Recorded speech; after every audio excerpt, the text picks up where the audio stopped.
What's up mga millennials? It's me again, your Mami Cora, and welcome back to my channel. Ngayon pong araw na ito, narito po ako sa papayahan ng aking kakapitbahay.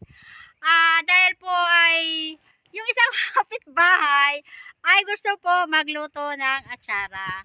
Siya po ay gumagawa ng atsara pag may order sa kanya.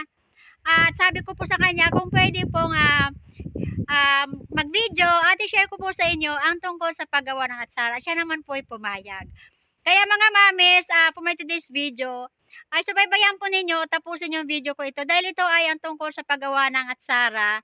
Ang atsara ay napakasarap, kahit wala kayong ulam, pwede siyang ulam, pwede i-dessert, at pwede pa rin pang business pag kayo ay may pambili lang ng mga ricado. Kaya sana ay tapusin po ninyo yung video kong ito dahil ito ay ang paggawa ng atsara na kakaiba at napakadali gawin.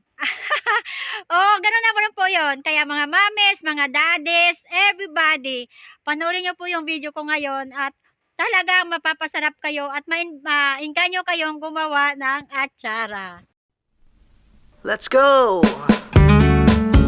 Iririn ang papaya pero bago po iririn ay inyo munang lilinisan, babalatan, alisin ang buto at titimbangin para po tama po sa timbang. At saka po ay lagyan po ninyong asin, 12 kutsara na asin dahil ito ay 12 kilos at lalamasin at atin po munang itatabi habang tayo naghahanda ng ibang mga sangkap.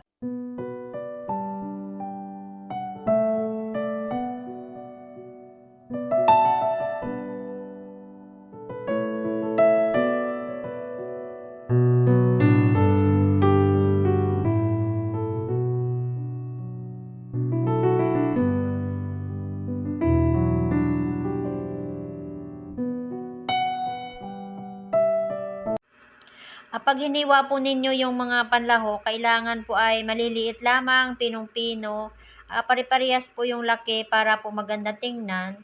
Wag pong ir-irin kasi pag in-ir ay sobra namang pinong-pino ay hindi po makikita ang mga sangkap.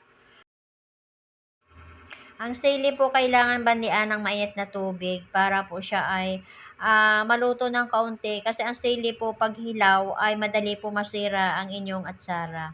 At kailangan ito po ay pigang-piga para maalis po yung pinakasabaw niya o pinakatubig. I-set aside po at saka po palamigin. Yung luya, babanlian din po ng mainit na tubig. Dahil ito po ay pag hindi po banabandian ng mainit na tubig, ito po ay makarhat. Kaya kailangan pong bandian at saka ganun din po ang procedure. Atin po siyang isasalain o ilagay sa tela at pipigain po para maalis po yung katas niya. Pigang-piga po para matuyo. Set aside po bago atin ulit siyang palamigin. Mix na po natin yung yung asukal at saka yung paminta. At saka haluin ng haluin para matunaw yung asukal. At saka po ay sasalain. At pag alam niyo na pong tunaw na yung asukal ay sasalain na. At tatanggalin po yung paminta. Kasi para po malinis, hindi po maitim yung atsara. Matyaga po talaga si ate, ito kapitbahay ko magluto ng atsara. Talagang sobrang po siya talaga maingat at gusto niya maganda yung prepare niyang atsara. Sinasala pa niya para siguradong malinis at wala po yung itim-itim doon sa kanyang ginawang atsara.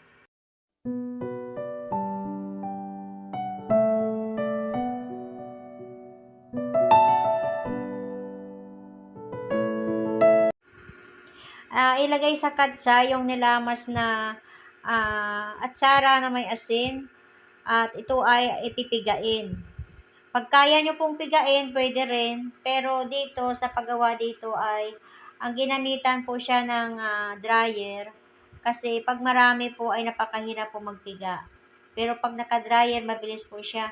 Mga 2 ikot po para makasigurado po kayo na kung saan ay tuyong-tuyo at wala na pong katas yung papaya. At titingnan po talaga ninyo kung ito'y tuyong-tuyo na. At pagkatapos ito ay ninit-nitin ninyo, hiwa-hiwalayin.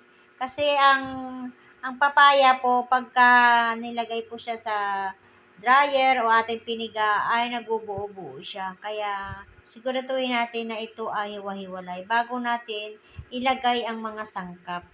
At kailangan unti-unti lamang ang paglalagay ng mga sangkap. Huwag ibubuhos lahat ng sangkap at pagkatapos tsaka natin haluin. Kailangan ang paglalagay ng sangkap ay yun unti-unti, tatakpan, tapos lalagay ulit ng kaunti, tapos tatakpan sa ibabaw, lalagay ng kaunti. Ganon po ang procedure para po masigurado na kung saan lahat po ng ingredients ay halong-halo po o nakahalo lahat doon sa papaya.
Titikam tayo ngayon ng atsara. Masarap. Umaagaw yung kanyang balance, yung kanyang tamis, anghang, at saka yung alat. Masarap. Order na kayo. Sarap talaga, promise. Ito ay 24 pieces. Yan, ito. Kasya na po yung ginawa dito sa 24 pieces na lalagyan. Ito na po ang finished product. Ang sarap.